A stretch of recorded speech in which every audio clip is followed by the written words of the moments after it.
Assalamualaikum warahmatullahi wabarakatuh. Alhamdulillahirabbil alamin.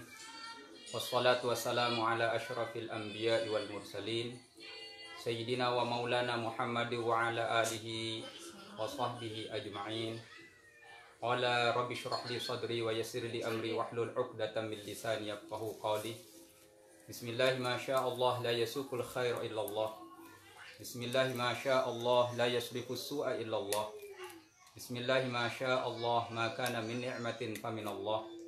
Bismillah ma syaa Allah la haula wa la quwwata illa billahil aliyyil azim. Amma ba'd. Hadirin kaum muslimin, muslimat, shaimin, shaimat, para pengunjung taman surga yang dimuliakan Allah. Pertama-tama marilah kita panjatkan rasa puja serta puji syukur kita kehadirat Allah Subhanahu wa Ta'ala yang telah memberikan kita rahmat, taufik, hidayah serta inayahnya, sehingga alhamdulillah pada siang hari ini kita bisa melanjutkan kajian kita. Mudah-mudahan apa yang kita lakukan ini diridhoi oleh Allah Subhanahu wa Ta'ala. Kedua kalinya selawat teriring salam mudah-mudahan selalu tercurahkan kehadiran baginda Rasul Nabi Muhammad sallallahu alaihi wasallam yang telah membawa kita dari alam yang gelap gulita menuju alam yang terang benderang penuh dengan cahaya keimanan seperti yang kita rasakan pada saat sekarang ini. Hadirin jamaah sekalian rahimakumullah. Pada kemarin sore kita sudah membahas kajian kita sampai pada ma yatakarraru bit takarruri syuhur. Jadi pada siang hari ini kita akan lanjutkan wa afdhalus siyamin nafli, adapun paling utamanya puasa sunnah. Wa afdhalus siyamin nafli, adapun paling utamanya puasa sunnah. Shaumu yaumin wa iftaru yaumin, adalah berpuasa sehari dan tidak berpuasa sehari. Wa huwa shaumu sayyidina Daud alaihissalam, ini adalah seperti puasa Nabi Daud alaihissalam. Jadi ini adalah puasa yang paling utama di dalam puasa sunnah. Jadi kita berpuasa sehari, kemudian tidak berpuasa sehari.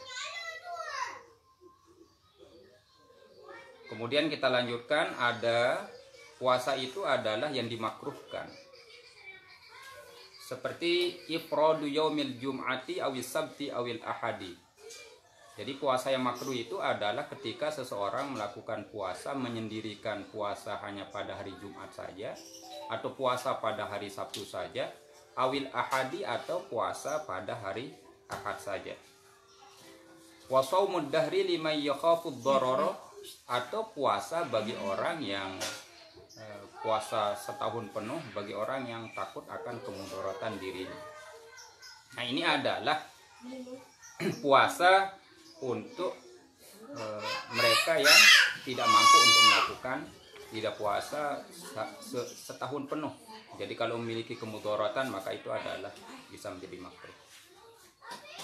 Fal jum'atu 'idil muslimin. Kenapa kita tidak diperbolehkan berpuasa atau makruh berpuasa pada hari Jumat saja? Karena puasa pada hari Jumat saja itu adalah id bagi orang muslim.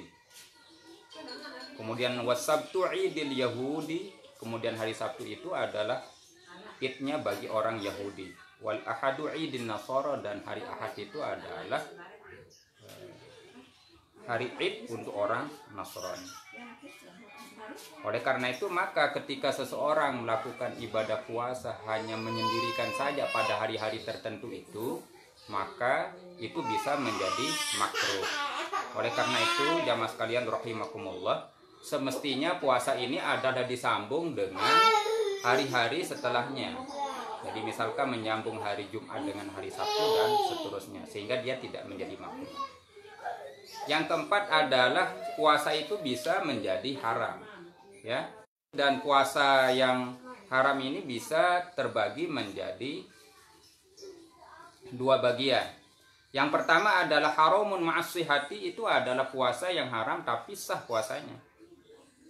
Wa huwa shaumuz zaujati biduni izni zaujiha, ini adalah seperti puasanya seorang perempuan tanpa seizin suaminya. Jadi ini adalah haram tapi perbuatan itu sah. Ya. Wa shaumil abdi biduni izni sayyidihi, dan puasanya seorang budak tanpa seizin sayyidnya, tanpa seizin tuannya. Nah, ini adalah puasa yang haram, ya, tapi dia sah. Ya, sah puasanya tapi perbuatannya haram. Ya, dalam masalah fikih hal-hal yang seperti ini itu bisa kita lihat dalam banyak kasus. Misalkan kalau di Mekah itu ada air ma'un huyyi'a lisyurbi, air yang disediakan untuk minum. Tapi ternyata air itu digunakan oleh jamaah haji atau jamaah umroh, itu misalkan adalah digunakan untuk berwudu. Ya, wudunya sah, tapi perbuatannya itu haram. Ya, ini ya. Jadi ada sesuatu itu yang sah tapi haram. Atau misalkan orang yang melakukan jual beli di siang hari pada hari Jumat, ya. Jadi jual belinya itu sah, ya, karena sudah sama-sama rela, sudah ada ijab qabul dan seterusnya. Tetapi perbuatannya itu bisa menjadi haram. Ya, jadi dia sah tapi haram. Ya, jadi sah tapi perbuatannya haram. Nah, ini sama dengan puasa ini. Ya, haram tapi sah. Karena suami masih memiliki hak yang penuh kepada seorang istri. Oleh karena itu kalau seorang istri mau berpuasa sunnah, maka dia itu adalah harus meminta izin terlebih dahulu kepada suaminya. Atau seorang budak jika dia mau berpuasa, maka dia harus meminta izin dulu kepada sayyidnya, kepada tuannya. Ya. Nah, jadi ini perbuatannya haram tapi sah. Ya, sama juga ini juga misalkan seperti orang yang sholat di tanah yang digosok, yaitu sholatnya sah, ya, tapi belum tentu mendapat pahala. Jadi nanti itu permasalahan di dalam masalah fikih tentang ini sangat banyak sekali. Ya, jadi ini haram as-sihah. Yang selanjutnya adalah haramun ma'adamis sihah. Perbuatan itu haram tapi juga tidak sah, haram sekaligus tidak sah. Fi khamsi suwarin, ini ada 5 gambaran tentang hal ini. Yang pertama adalah shaumu yaumi idil fitri, itu adalah seseorang yang berpuasa pada hari Idul Fitri. Jadi tidak boleh orang itu berpuasa pada hari Idul Fitri, haram dan juga tidak sah. Ya. Kalau yang di atas tadi haram tapi sah. Kemudian yang kedua adalah shaumu yaumi idil adha, itu adalah berpuasa pada hari Idul Adha. Ya. Jadi berpuasa pada hari Idul Adha itu adalah haram, di samping haram juga tidak sah. Kemudian shaumu ayyami tasyriki, dan berpuasa pada hari tasyrik. Jadi berpuasa pada hari tasyrik itu adalah juga haram bersamaan juga dengan tidak sah. Jadi ini pada tanggal 11, 12, dan salah satu asyar, tanggal 11, tanggal 12, tanggal 13 min syahri Dzulhijjati, dari bulan Dzulhijjah. Nah, jadi ini adalah hal-hal yang tidak diperbolehkan dalam melaksanakan ibadah puasa. Ya, sekalipun kita itu adalah ingin beribadah kepada Allah, tapi beribadah kepada Allah itu adalah memiliki aturan. Ya, tidak boleh kita beribadah itu adalah semau kita. Ya, misalkan mau puasa pada hari Idul Fitri, mau berpuasa kepada hari Idul Adha, mau berpuasa hari tasyrik, atau misalkan seperti sholat, mau sholat setelah asar, mau sholat setelah subuh, atau beribadah dengan tanpa aturan, ya itu tidak boleh. Jadi ibadah itu adalah memiliki aturan. Ya.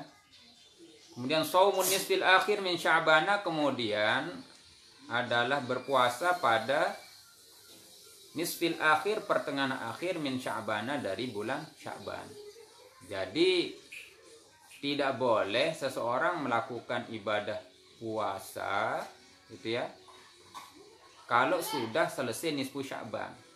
Misalkan tanggal 16, tanggal 17, tanggal 18 sampai pada akhir bulan. Itu tidak boleh. Ya. Jadi haram berpuasa, di samping haram juga tidak sah kalau sudah melewati pada nisfu Sya'ban. Jadi tanggal 16, tanggal 17, tanggal 18. Lalu kemudian siapa yang boleh berpuasa pada setelah selesai tanggal 16, 17, 18 ini? Itu nanti dijelaskan di sini. Kemudian shaumu yaumi syakki, dan seseorang yang haram untuk berpuasa sekaligus tidak sah itu adalah shaumu yaumi syakki, adalah berpuasa pada hari yang diragu-ragukan. Yaumi syak wa huwa yaumus salasin min Sya'ban, itu adalah pada tanggal 30 dari bulan Sya'ban. Idza tahaddatsan nasu bi ru'yatil hilali, ketika orang-orang sudah mulai berbicara tentang ada yang melihat bulan. Au syahida man la tuqbalu syahadatuhu bi ru'yatil hilali, atau ada penyaksian seseorang ya, tapi la tuqbalu syahadatuhu bi ru'yatil hilali, tapi tidak bisa diterima persaksiannya karena melihat hilal. Ka imra'atin, seperti perempuan, au sobiyin, atau anak-anak. Nah, jadi ini ya. Jadi ada 5 hal tempat seseorang itu adalah haram untuk melakukan puasa. Di samping haram, tapi juga itu adalah tidak sah. Hari Idul Fitri, Idul Adha, Ayamit Tasyrik, ya, tanggal 11, tanggal 12, tanggal 13. Kemudian pada nisfil akhir min Sya'ban. Jadi tanggal 16, tanggal 17, tanggal 18 ila akhir syahri, sampai pada akhir bulan. Itu haram sekaligus tidak sah. Ya. Kemudian yang terakhir itu adalah berpuasa pada yaumis syak, pada hari yang diragu-ragukan. Ya, apakah sudah masuk Ramadan ataukah belum masuk bulan Ramadan. Ya. Nah, jadi memang juga para ulama terjadi perbedaan pendapat ketika berbicara tentang awal Ramadan itu sendiri. Jadi satu kelompok mengatakan itu adalah menggunakan ru'yat, satu kelompok menggunakan hisab. Ini berdasarkan hadis yang sama. Jadi Rasulullah mengatakan sumu li ru'yatihi wa aftiru li ru'yatihi. Ya, berpuasalah karena melihat bulan, wa aftiru li ru'yatihi, kemudian berbukalah atau beridul fitrilah karena melihat bulan.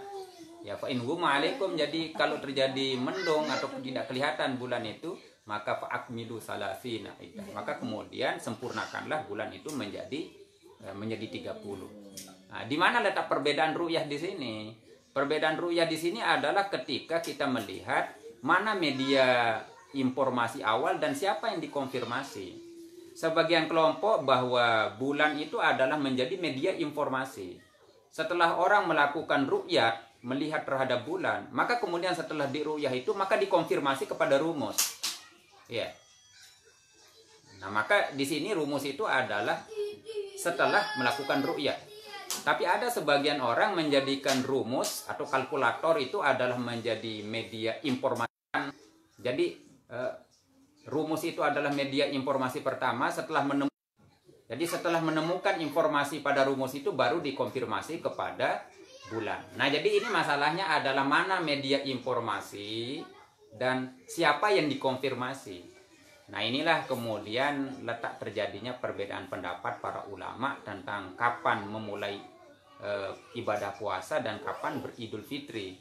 Tapi sebenarnya adalah sama-sama benar, tidak ada yang tidak benar. Ya, jadi orang berpuasa 29 atau 30 itu sama-sama benar. Ya, jadi yang tidak benar itu yang tidak berpuasa atau yang puasanya kurang dari 29 dan 30. Nah, jadi ini perbedaan pendapat dalam pada kalangan ulama. Nah, jadi perbedaan itu ya bisa terjadi karena beda dalam. Ya, maaf ini ada gangguan sedikit. Ya. Kemudian mata yajuzu shaumu yaumi syakki awin nisfil akhir min Sya'ban. Kalau begitu kemudian kapan diperbolehkan seseorang untuk berpuasa pada yaumi syak, pada hari yang diragukan, atau pada nisfil akhir min Sya'ban, atau setelah bulan Sya'ban? Kapan dibolehkan itu? Yajuzu shaumuhuma fi salasi halatin, itu seseorang boleh untuk melakukan puasa itu dalam 3 kondisi. Yang pertama, idza kana shaumu wajiban ka qada'in wa kafar au kafaratin au nadrin.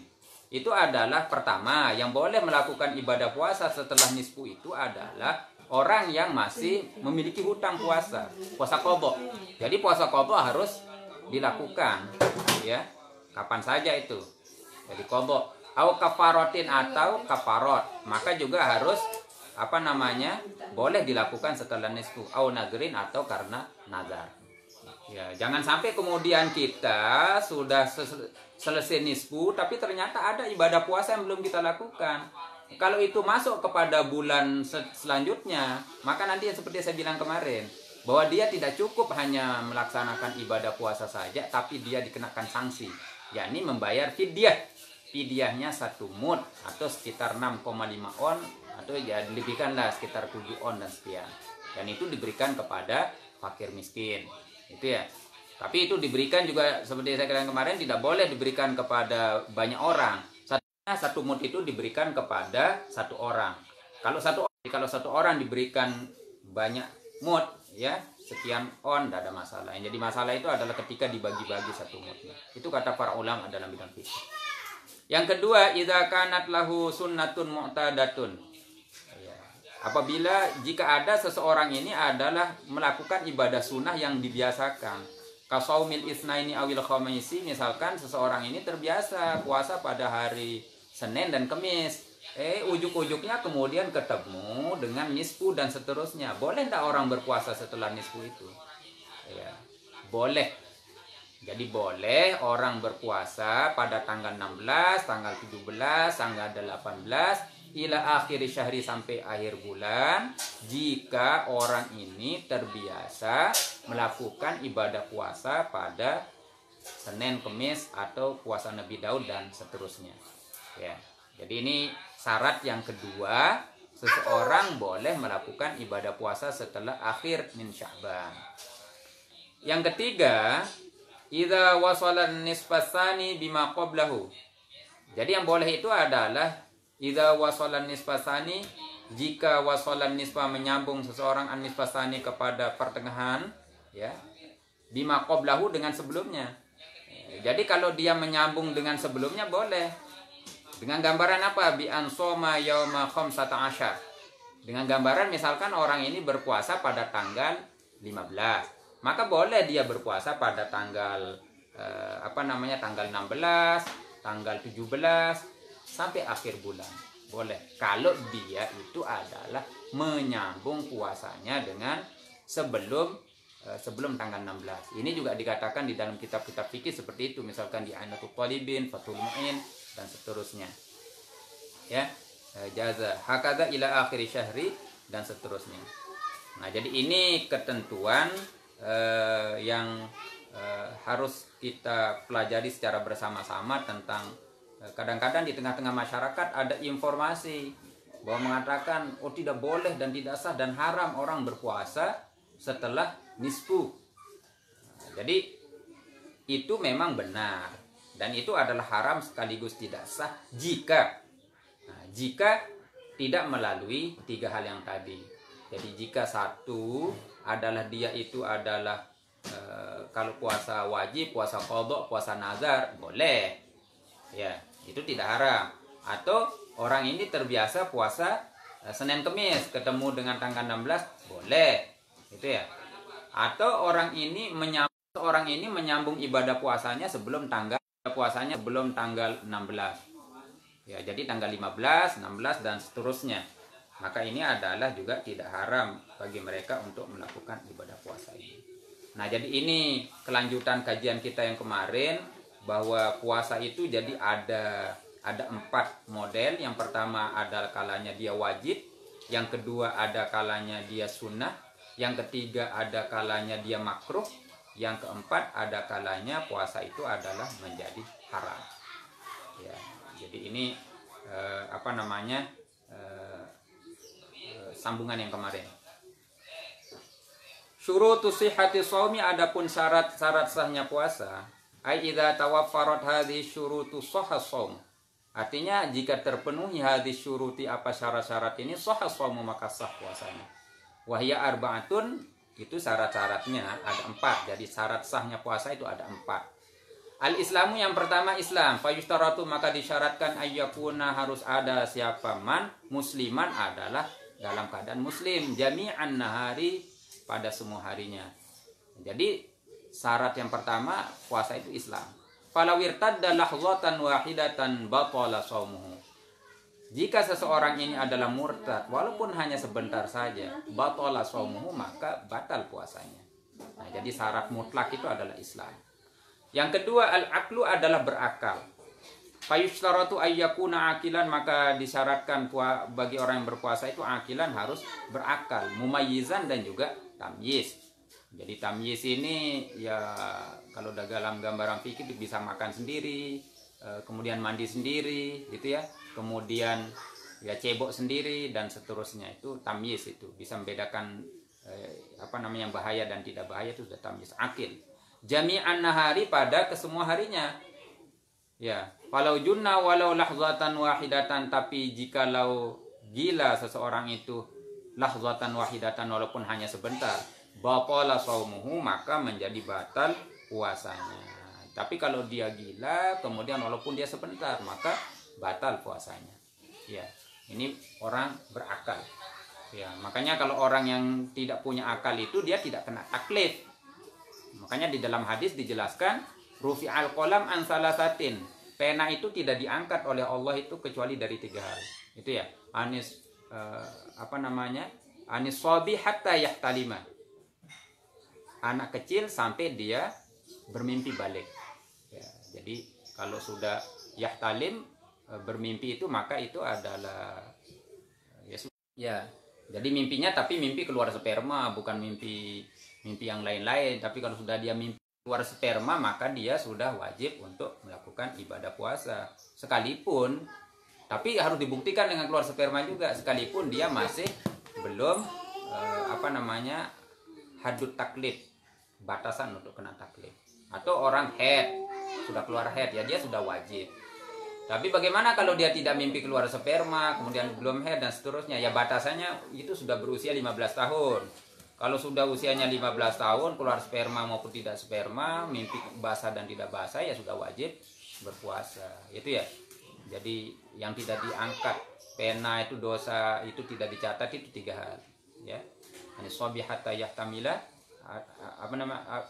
dari anak kecil sampai dia mimpi keluar sperma. Ya, wa anil majnuni hatta yakila atau hatta afaqo. Jadi orang gila sampai dia kemudian sadar, gitu ya. Nah, jadi ini. Kemudian orang yang tertidur sampai dia bangun. Nah, jadi ini orang-orang yang tidak dicatat di situ ya, akal. Wa ammal ighma'u adapun orang yang ayan, wasukru dan orang yang mabuk fasayati tafsiluhu fi mubtilati shaumi. Nanti akan dijelaskan di belakang ketika berbicara tentang hal-hal yang dapat membatalkan ibadah puasa. Nanti pada kajian kita selanjutnya. Kan kajian kita masih panjang ini. Jadi kita bisa diskusi dan seterusnya. Yang ketiga, an-naqa'u minal haidhi wan nifasi, itu adalah suci minal haidhi wan nifasi, dari haid dan nifas. Fayushtaratu maka disyaratkan antakunal mar'atu harus ada siapa perempuan, tahiratan itu adalah suci, jami'an nahari pada semua hari. Jadi itu adalah suci pada semua hari. Ya. Falau hadza fi akhiri lahzatin minan nahari batala shaumuha. Jika ada perempuan kemudian itu adalah berpuasa, kemudian pada akhir Ramadan misalkan sudah mau menjelang berbuka ternyata dia itu adalah haid. Itu ya, batala shaumuha, maka batal puasanya. Ya. Wa kadzalika law tahurat asna'ahu. Demikian juga kalau ada perempuan sedang haid, ternyata dia tidak berpuasa. Ternyata setelah sholat zuhur dia haidnya berhenti. Maka ya bagi kedua ini disunahkan melakukan imsak, menahan diri untuk tidak makan dan minum. Ya mestinya ya, kalau pada kasus perempuan yang tadi berpuasa kemudian asar dia keluar darah haid atau makan. Ya, tapi ini disunahkan bagi mereka ini adalah untuk tidak makan imsak. Ya, ini juga kasusnya sebaliknya.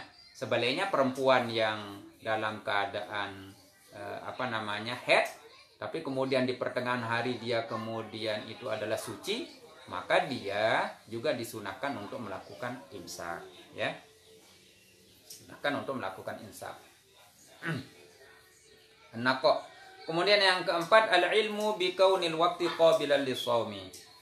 Jadi harus mengetahui bahwa waktu itu adalah ya waktu yang sudah ditentukan untuk berpuasa.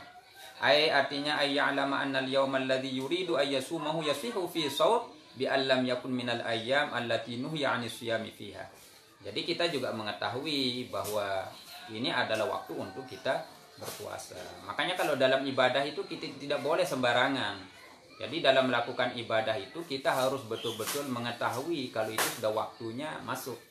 Ya salah satunya misalkan kalau kita berbicara tentang masalah sholat, itu paling atas disebutkan kan al-ilmu bidukhulil waqti. Jadi mengetahui masuknya waktu sholat. Maka tidak boleh kemudian seseorang melakukan ibadah sholat itu adalah dengan ngawur, tanpa ada zon dan kemudian tanpa ada fakta. Ya karena kalau di dalam ibadah itu yang diperhatikan itu adalah dua. Kalau tidak salah itu di dalam kitab I'anatul Talibin di bab muamalah kalau tidak salah. Di situ dikatakan itu adalah bima fi nafsil amri wa dhannil mukallaf. Jadi yang dilihat dalam ibadah itu adalah sangkaan, menyangka, di samping menyangka juga adalah nafsul amri, fakta. Sangkaan itu relevan sesuai dengan kenyataannya. Ya, sama ketika kita berpuasa, ini sudah ada sangkaan.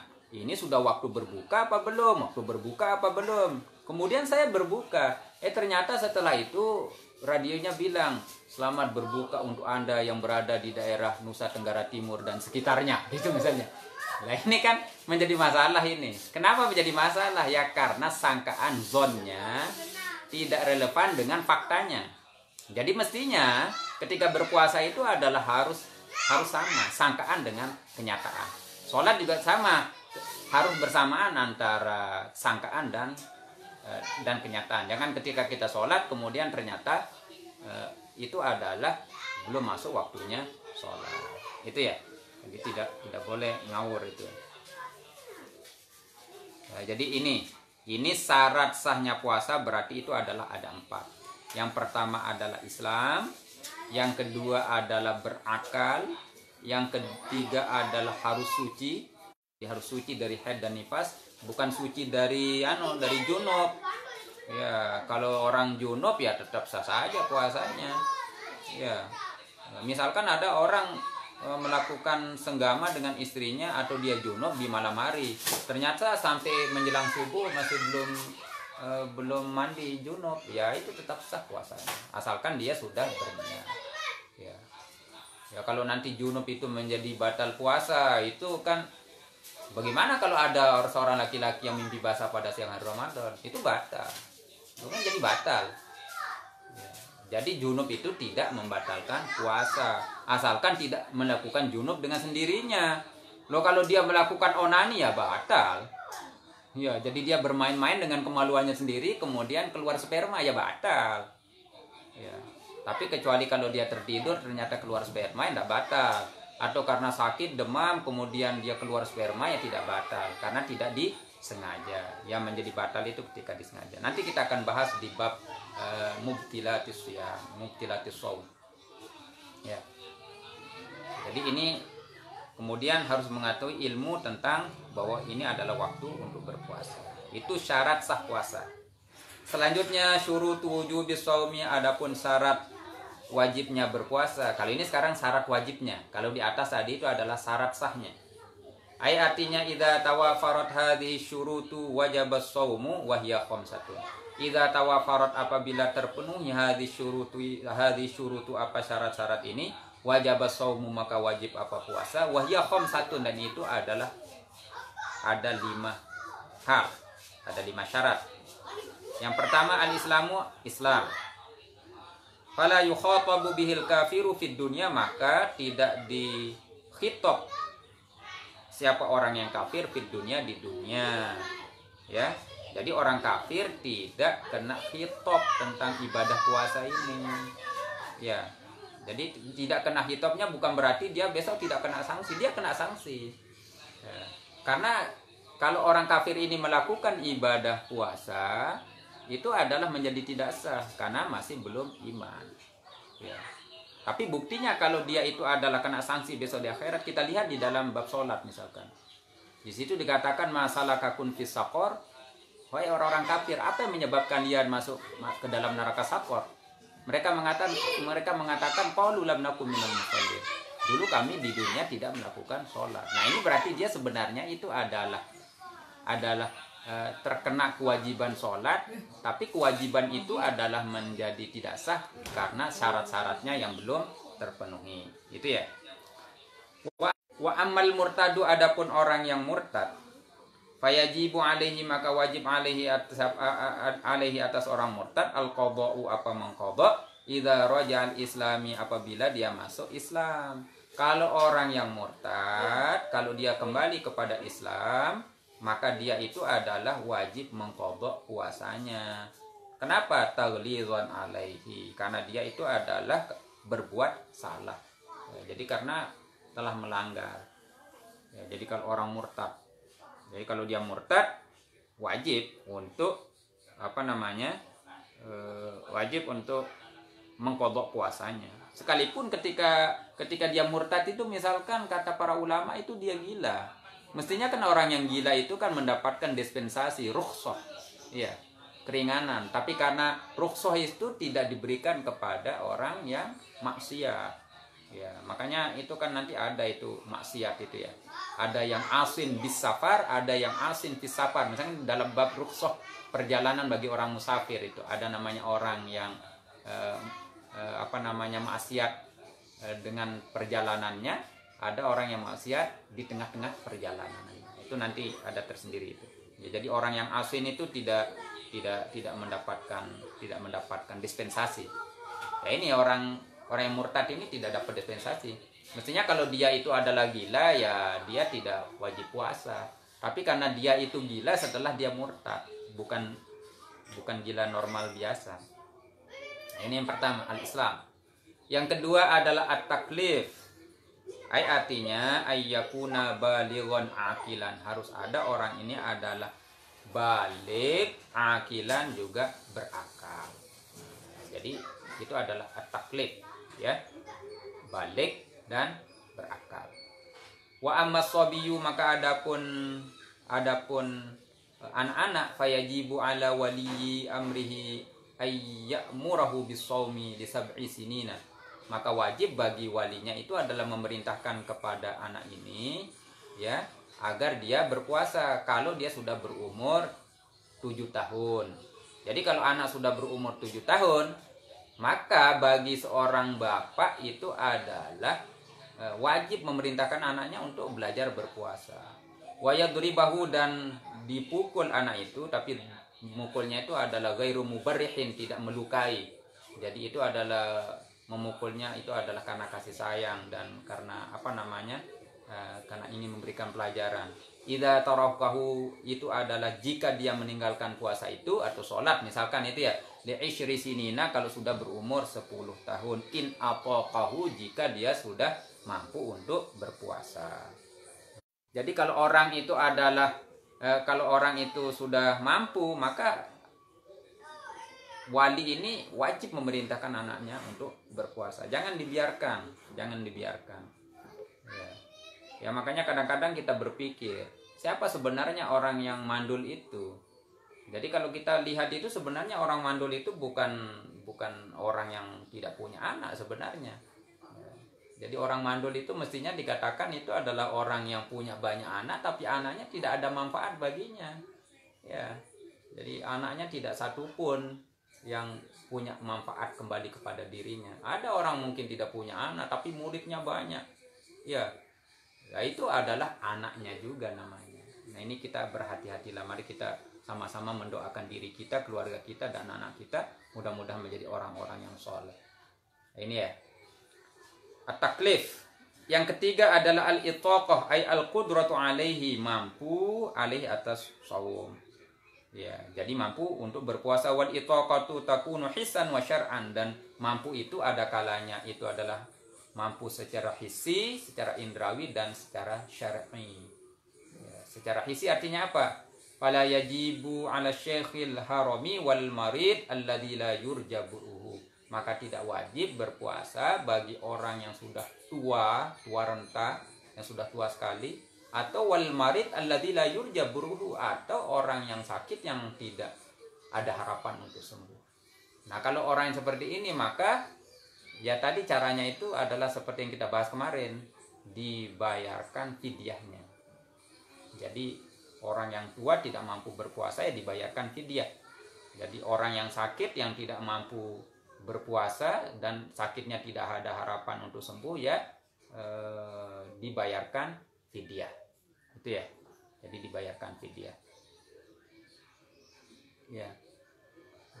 Kalau kemarin yang kena fidyah itu juga siapa? Ya perempuan yang hamil, dia khawatir terhadap anaknya atau kesehatan anaknya, maka dia wajib qadha besok dan juga bayar fidyah. Nah, itu ya. Dibayar fidyah. Jadi yang kena fidyah juga tadi siapa? Itu adalah orang yang tidak mengqadha puasanya pada tahun ini, kemudian sampai pada tahun berikutnya datang Ramadan lagi, maka dia juga harus berpuasa, di samping berpuasa juga membayar fidyah. Fidyahnya berapa? Fidyahnya adalah 1 mud.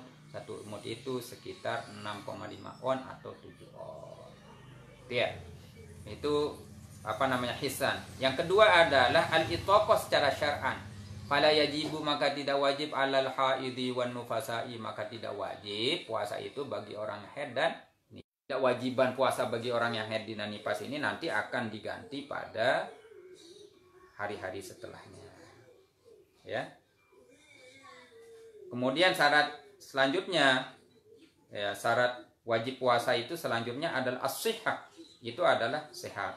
Fala yajibu 'alal maridi, maka tidak wajib puasa itu bagi orang yang sakit. Tapi orang yang sakit ini nanti kalau dia sudah selesai Ramadan, dia sehat, ya wajib qadha.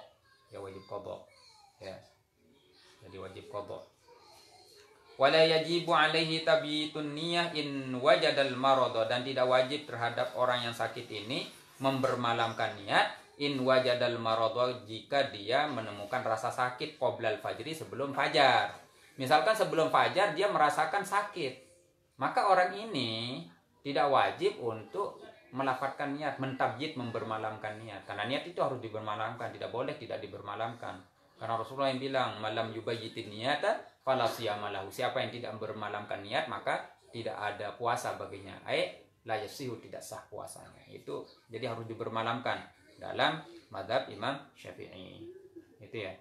Jadi ditabyid. Kalau orang yang sakit ini ya tidak wajib membermalamkan niat bagi orang yang sakit ini jika sebelum fajar dia merasakan sakit. Itu ya. Fa illam yujad, kalau dia tidak menemukan rasa sakit, ya maka wajib alaihi tabyid wassaum. Jadi kalau sebelum fajar dia tidak merasa sakit, ya maka dia harus mentabyid niat. Ya. Mentabyid niat dan berpuasa pada hari itu. Summa in ada alaihil maradu afṭara. Tapi jika begitu dia berpuasa di pagi hari, ternyata di pertengahan hari merasa sakit, ya maka boleh untuk berbuka. Nah, jadi ada perbedaan di situ ya. Ada perbedaan bahwa dia merasakan sakit sebelum fajar. Kalau dia merasakan sakit sebelum fajar, gitu ya,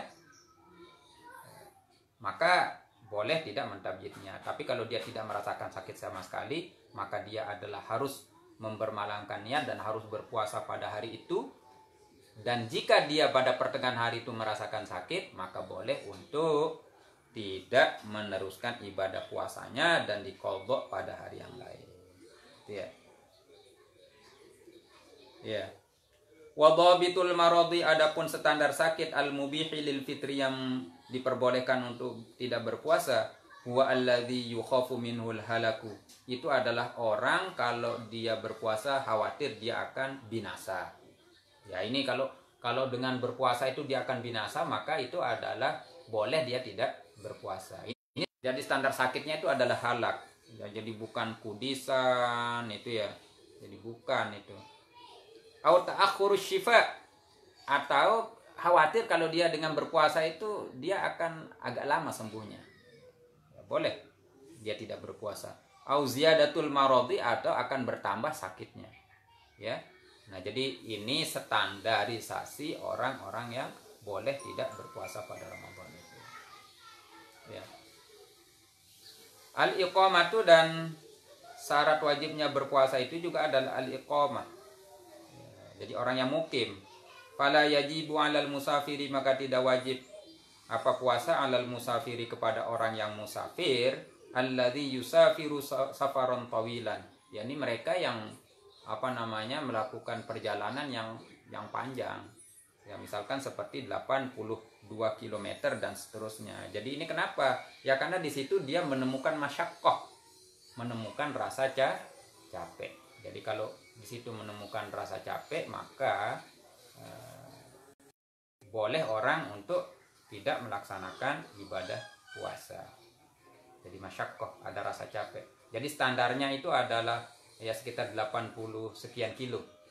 Ya, makanya di dalam kaidah usul fikih dikatakan itu bahwa al-hukmu yaduru ma'illatihi wujudan wa adaman. Hukum itu adalah selalu berputar bersama sebabnya, ada dan tidak adanya hukum. Ada sebab maka ada hukum, tidak ada sebab maka tidak ada hukum. Ya. Jadi kalau orang sudah melakukan safar 82 atau 86 km, ya sebabnya sudah ada. Maka itu menjadi sebab seseorang boleh untuk melakukan rukhsah, dispensasi untuk tidak berpuasa. Tapi jika dia tidak sampai ke situ, maka tidak boleh untuk melakukan rukhsah. Kenapa standarnya itu ada sekitar 80 sekian kilo? Ya karena ini adalah menjadi mazinnatul masyaqqah. Sangkaan di situ adanya masyaqqah, rasa capek. Gitu ya. Tapi ini berbeda dengan pendapat Imam Abu Hanifah. Karena kalau Imam Abu Hanifah itu mengambilkan hukum tidak dengan standar illah, tapi mengambilnya itu adalah dengan standar hikmah atau maslahah. Makanya ada di dalam kitab usul fikih yang dikarang oleh Imam Wahbah Az-Zuhaili, di situ halil hukmu tata'allaqu bil illah aw bil hikmah katanya. Apakah hukum itu terkait dengan ilatnya, sebabnya, ataukah terkait dengan masyaqqahnya? Ini merupakan diskusi yang sangat panjang sekali di dalam kajian ilmu fikih dan ilmu usul fikih. Tapi yang jelas kalau standar dalam mazhab Syafi'i yang dijadikan standar itu adalah illat. Jadi ada illat, ya ada hukum. Itu standarnya. Nanti kita lanjutkan di dalam diskusi mungkin kalau ada pertanyaan terkait dengan kajian kitab-kitab pada sore hari ini. Ya kalau kita bisa jawab ya kita jawab, kalau enggak ya besok kita jawab pada pertemuan selanjutnya. Jadi masih harus dijawab semua. Ya. Nah jadi wal afdalu as-shaumu lil musafir. Tapi yang lebih utama adalah berpuasa bagi orang musafir. Illam yasyukka alaihi, jika tidak berat bagi mereka. Tapi fa in syaqqa, kalau dia menyulitkan bagi mereka, fal fitru afdal, maka berpuasa itu adalah lebih utama. Itu ya. Kita lanjutkan, tinggal sedikit.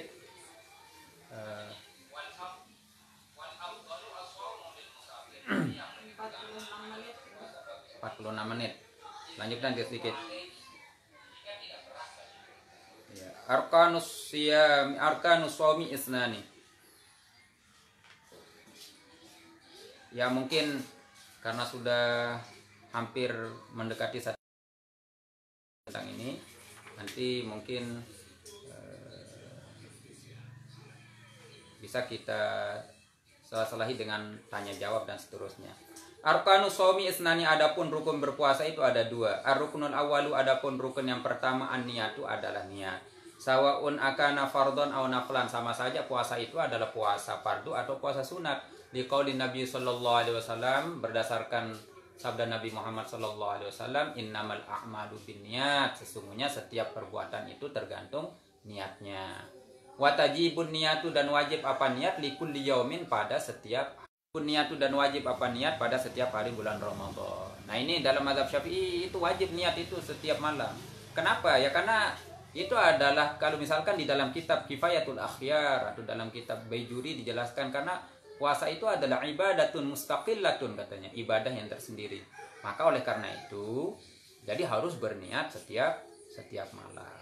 Jadi niat inilah nanti yang bisa membedakan antara perbuatan ibadah dan tidak ibadah. Ya, jadi kita tidak bisa membedakan itu ibadah dan tidak ibadah. Yang bisa membedakan itu ya niat itu sendiri.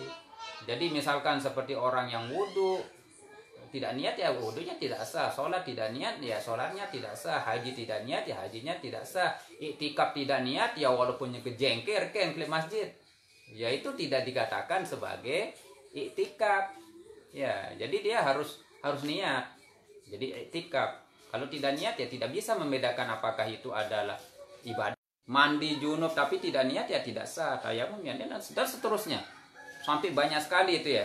Jadi memandikan badan seterusnya. Jadi banyak sekali. Jadi yang bisa membedakan antara ibadah dan tidak itu ya niat itu sendiri. Ya, jadi fungsi niat di situ ya untuk membedakan mana ibadah dan tidak ibadah. Ya. Jadi al-a'malu binniyat. Ya, makanya kalau di dalam kitab-kitab fikih juga dijelaskan bahwa niat itu syaratnya itu bisa sampai 7. Misalkan di dalam kitab Idhahul Qawaid Al-Fiqhiyah itu dikatakan hakikatun hukmun mahallun wa zaman kaifiyatun syartun wa maksudun hasan. Itu syairnya. Jadi yang perlu diperhatikan dalam niat itu yang pertama adalah hakikatun, hakikatnya. Hukmun, hukumnya niat. Mahallun, tempatnya. Zamanun, waktunya niat. Kaifiyatun, caranya niat. Syartun, syarat niat.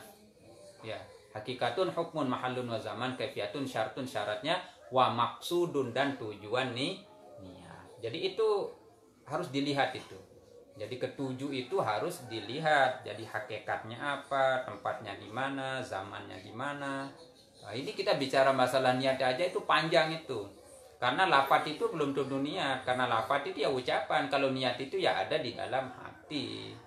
Ya, jadi kalau bilang usolli fardhu zuhri atau usolli fardhu asri tapi hatinya berbeda ya tidak sah sholatnya. Misalkan sekarang kita sholat asar, tapi lafadznya misalkan itu dia bilang usolli fardhu zuhri, tapi dalam hatinya asar dan memang sejatinya dia sholat asar, ya sah sholatnya. Nggak bisa kalau kita balik, misalkan seseorang sekarang sholat asar, usolli fardhu dia bilang usolli fardhu asri di bibirnya. Tapi dalam hatinya dia bilang zuhur, maka tidak sah. Karena yang diperhatikan di dalam masalah niat itu adalah hati. Jadi besok kita lanjutkan kembali tentang ibadah puasa ini. Karena kalau kita bicara niat nanti sangat panjang sekali. Karena waktu kita sudah cukup, hampir mendekati 1 jam. Jadi saya simpulkan bahwa sebenarnya kita melakukan ibadah puasa ini itu adalah harus didasari oleh pengetahuan yang cukup tentang ibadah puasa itu sendiri. Bukan hanya ibadah puasa, ibadah-ibadah yang lain juga. Apakah terkait tentang sholat, terkait tentang toharoh, terkait tentang zakat, terkait tentang muamalah dan seterusnya. Ya, malahan kadang-kadang kita ini terbanyak sekali berbicara tentang masalah ibadah, tapi kadang-kadang tentang ibadah, tapi kadang-kadang kita terlupakan bahwa di situ ada masalah yang sangat penting sekali. Misalkan tentang masalah muamalah, bagaimana jual beli, bagaimana riba, bagaimana mudharabah, bagaimana murabahah, bagaimana syirkah, bagaimana ju'alah, ya bagaimana dan seterusnya. Ya, jadi itu semuanya adalah menjadi satu kesatuan. Oleh karena itu jamaah sekalian, kaum muslimin muslimat, shaimin shaimat. Jadi alhamdulillah pada sore hari ini kita bisa masih berbincang tentang masalah ibadah puasa, dan itu mungkin nanti kita akan lanjutkan pada hari-hari selanjutnya. Nah, ini ada pertanyaan yang muncul ini. Pertanyaannya dari Pak Yusuf. Yang mau tanya bagaimana pendapat Ustadz terkait pendapat yang mengatakan 2 buka puasa yang lazim kita baca Allahumma lakasumtu, Allahumma lakasumtu, katanya itu adalah hadisnya dhaif. Nah ya, jadi ini terkait dengan doa itu ya. Ya. Jadi sebenarnya doa Allahumma lakasumtu wa bika amantu wa ala rizkika aftartu bi rahmatika ya arhamar rahimin. Jadi sebenarnya itu adalah sama-sama memiliki riwayat. Itu ya. Jadi kalau doa yang Pak Yusuf tanyakan ini itu kalau dia salah itu adalah hadis yang diriwayatkan oleh Imam Abu Dawud. Itu ya. Kemudian ada lagi kemudian doa yang tidak menggunakan Allahumma laka sumtu wa bika amantu ini, Pak Yusuf. Tapi dia adalah menggunakan doa zahabaz zama wa batallatil uruq wa sabatal ajru insyaallah. Alhamdulillah alladzi a'anani fasumtu wa razaqani fa aftartu. Allahumma inni as'aluka bi rahmatika allati wasi'at kulla syai'in anta ghfirli. Itu ya. Jadi kalau menurut hemat saya seperti yang ditera di dalam kitab ini dan juga hasil kajian para kiai, ya biar tidak terjadi perdebatan apakah pakai Allahumma laka sumtu wa bika amantu ataukah menggunakan zahabaz dhama'u wa batalatil aruk, itu ya digabungkan saja akan menjadi satu. Ya kan itu mengkombinasikan itu ya. Mengkombinasikan. Dan juga sekalipun itu adalah misalkan dhaif katanya tapi itu kayak doa, ya tidak ada masalah. Itu seperti yang dikatakan di dalam kitab Al-Adhkar yang dikarang oleh Imam An-Nawawi. Jadi tidak apa-apa juga kita beramal dengan sesuatu yang dhaif itu untuk fadhailul a'mal. Jadi kalau fadhailul a'mal, kecuali kalau kita mau berhukum tentang sahnya jual beli, tentang pernikahan, tentang talak, kita tidak boleh menggunakan hadis yang hadis yang dhaif. Hadisnya harus mutawatir kalau berbicara hukum. Namun fadhailul amal saya rasa tidak masalah. Nah, jadi oleh karena itu Pak Yusuf, jadi ini adalah digabungkan saja menjadi satu. Itu ya. Seperti dalam kitab ini juga dikatakan begitu. Jadi dua langsung dipakai sekaligus. Ya, mau pakai disambung boleh, mau satu boleh. Kalau disambung ya disambung saja. Allahumma laka sumtu wa bika amantu wa ala rizkika aftartu zahabaz dhama'u wa btallatil arud dan seterusnya sampai akhir. Saya kira itu ya. Ya, jadi sama-sama bisa untuk kita lihat. 6 menit lagi. Ada kelompok lain yang kencang sekali sampaikan itu setiap bulan puasa. Iya, ya saya penjelasannya begitu. Ya, jadi sama-sama benar. Ya, kita punya waktu tinggal sekitar 6 menit lagi.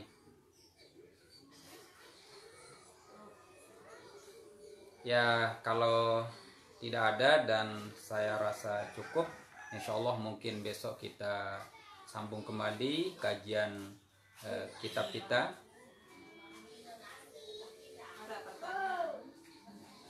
Iya. Oh, ini terakhir soal zakat. Bagaimana kita definisikan fakir dan miskin untuk konteks saat ini?